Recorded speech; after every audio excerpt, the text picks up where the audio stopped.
क्या देश की राजधानी दिल्ली पर एक बार फिर से आतंकियों की नजर है? क्या हरियाणा में 26/11 की तरह एक बड़ा आतंकी हमला होने वाला था? आखिर हरियाणा में इतनी भारी मात्रा में विस्फोटक पदार्थ कैसे और क्यों लाया गया? सोमवार की सुबह हरियाणा के लिए दहशत भरी रही। जैसे ही मालूम चला कि हरियाणा के फरीदाबाद जिले में पुलिस ने 2 घरों से करीब 2900 किलो तक विस्फोटक पदार्थ बरामद किया है, तो पूरे देश में सनसनी फैल गई। पूरे फरीदाबाद में हड़कंप मच गया और सुरक्षा व्यवस्था पर बड़े सवाल उठने लगे। सवाल इसलिए क्योंकि जिस फरीदाबाद में एक दिन पहले धीरेन्द्र शास्त्री बागेश्वर धाम वाले बाबा हजारों लोगों के साथ पदयात्रा कर रहे थे, सीएम नायब सैनी से लेकर कई बड़े बड़े साधु संत मंत्री और विधायक जिस फरीदाबाद में मौजूद थे, उसी फरीदाबाद में 2900 से भी ज्यादा किलो विस्फोटक बरामद होना बहुत बड़े सवाल उठाता है। इतना सब कुछ हो जाता है लेकिन किसी को कानो कान भनक तक नहीं लगती। फरीदाबाद से दिल्ली की दूरी की बात करें तो महज 30 किलोमीटर है।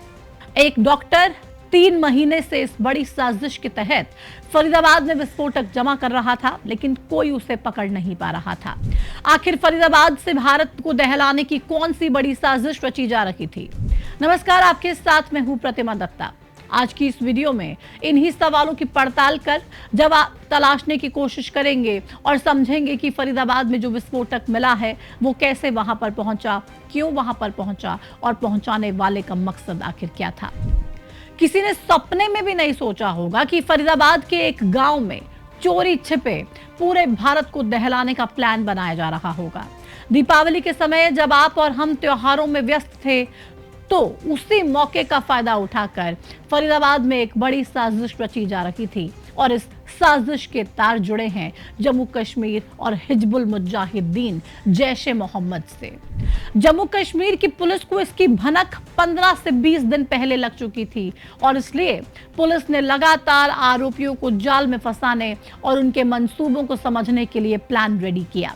जैसे ही सब कुछ सेट हुआ तो पुलिस ने एक के बाद एक कर आरोपियों की गिरफ्तारी करनी शुरू कर दी। फरीदाबाद में भी एक आरोपी डॉक्टर मुजम्मिल को जम्मू कश्मीर पुलिस ने हरियाणा पुलिस के साथ मिलकर गिरफ्तार किया। पुलिस ने फरीदाबाद में 9 नवंबर को मुजम्मिल के उस घर पर छापा मारा जहां वो किराए के मकान पर रहता था। ये मकान फरीदाबाद के धौज गांव में है। यहाँ पुलिस को भारी मात्रा में आईईडी बनाने का सामान और गोला बारूद मिला है। पुलिस ने आरोपी डॉक्टर मुजम्मिल के धौज गांव वाले कमरे से 360 किलो अमोनियम नाइट्रेट बरामद किया। इसके अलावा ही इसी कमरे से पुलिस ने 20 टाइमर बैटरीज के साथ 24 रिमोट, करीब 5 किलोग्राम भारी धातु, वॉकी टॉकी सेट्स, बिजली के तार, बैटरीज और एक असॉल्ट राइफल बरामद की है जो AK-47 जैसी दिखती है। इसके बाद पुलिस ने फरीदाबाद के फतेहपुर तगा गांव में रेड की तो वहां पर भी डॉक्टर मुजम्मिल का एक और घर मिला और यहां से पुलिस ने 2500 किलो से ज्यादा विस्फोटक बरामद किया। इतनी भारी मात्रा में विस्फोटक मिलने से पूरे क्षेत्र में हड़कंप फैल गया। वहीं पुलिस को मिले कुल विस्फोटक की मात्रा 360 से बढ़कर 2900 तक पहुंच गई। अब इतना सारा विस्फोटक और गोला बारूद मिलना यही संकेत देता है कि फरीदाबाद से देश में किसी बड़ी साजिश को अंजाम देने की प्लानिंग चल रही थी। लेकिन सवाल यह है कि आखिर ये सब कुछ क्या डॉक्टर मुजम्मिल अकेला कर रहा था या फिर उसका किसी और के साथ कोई कनेक्शन था? इस सवाल का जवाब हमें मिलता है रक्षा विशेषज्ञ कैप्टन अनिल गौड़ के मीडिया को दिए एक बयान में, जिसमें वो बताते हैं कि फरीदाबाद में इतनी भारी मात्रा में विस्फोटक मिलने के पीछे सिर्फ मुजम्मिल नहीं बल्कि और भी कई लोग हैं और इन्हीं में एक शख्स है आदिल अहमद। दरअसल 27 अक्टूबर को श्रीनगर में हिजबुल मुजाहिदीन जैश-ए मोहम्मद के पोस्टर मिले थे। पता चला कि जीएमसी में रेजिडेंट डॉक्टर आदिल अहमद नाम के एक व्यक्ति ने ही ये पोस्टर लगाए। कश्मीर पुलिस ने आरोपी डॉक्टर आदिल अहमद को सहारनपुर के अंबाला रोड स्थित एक अस्पताल से गिरफ्तार किया। इसके बाद पुलिस ने जीएमसी अनंतनाग में छापा मारा और डॉक्टर आदिल के लॉकर में एक AK-47 राइफल बरामद की। वहीं आदिल से ही पूछताछ के दौरान पुलिस को डॉक्टर मुजम्मिल का पता चला जो फरीदाबाद में किराए के मकान में रह रहा था।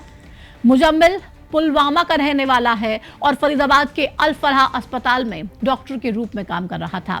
मुजम्मिल की पहचान होने के बाद पुलिस ने मुजम्मिल को गिरफ्तार करने का प्लान बनाया और फिर संयुक्त कार्रवाई कर मुजम्मिल को दबोच लिया।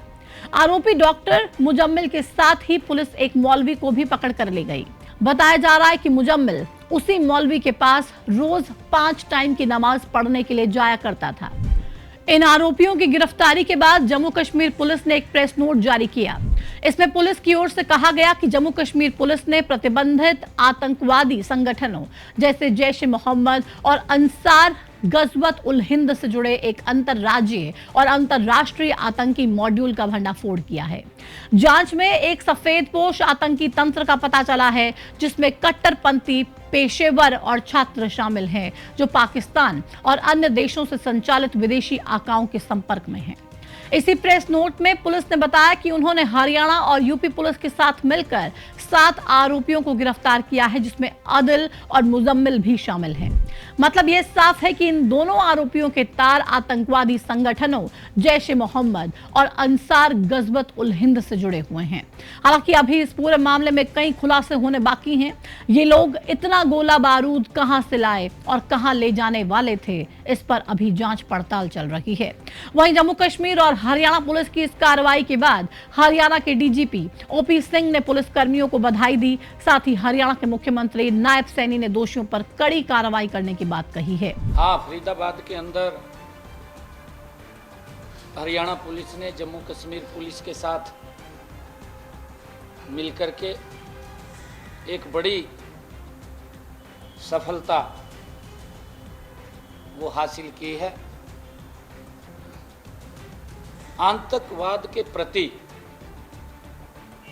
आदरणीय नरेंद्र मोदी जी, आदरणीय अमित शाह जी का एक स्पष्ट संकेत है कि आतंकवाद को किसी भी रूप में बर्दाश्त नहीं किया जाएगा। हरियाणा पुलिस और जम्मू कश्मीर पुलिस और हमारी केंद्र की टीमों की सतर्कता से जिस प्रकार से इस जो भारी मात्रा में संदिग्ध विस्फोटक मिला है, हथियार बरामद हुए हैं, जिससे वो लोग किसी बड़ी घटना को अंजाम देने की फिराक में थे। वो समय रहते हमारी एजेंसीज ने, हमारी पुलिस ने आदरणीय नरेंद्र मोदी जी और अमित शाह जी के नेतृत्व में उसके ऊपर काबू पाया है। जो आरोपी डॉक्टर है, जो मोहम्मद अंसार, जो मोहम्मद अंसार है, उस आरोपी डॉक्टर के तार वो उनके साथ जुड़े हुए थे और यह सफलता हमारे सुरक्षा तंत्र की मजबूती और पुलिस को, ये जो हमारा पुलिस बल है उसको समर्पित भावना का ये प्रमाण है। इस पूरे मामले के बाद अब जहां पुलिस की कार्यप्रणाली की तारीफ हो रही है, तो वहीं हरियाणा में दहशत का माहौल भी बना हुआ है।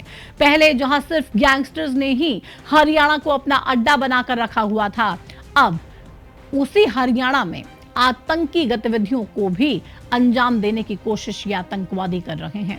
अब पुलिस और सरकार इस दहशत भरे माहौल से प्रदेशवासियों को कैसे सुरक्षित महसूस करवाएगी, ये आने वाला वक्त बताएगा। लेकिन तब तक के लिए आपको सावधान रहने की जरूरत है, आपको हर वक्त अलर्ट रहने की जरूरत है और हर तरफ अपनी नजरें दौड़ाने की जरूरत है।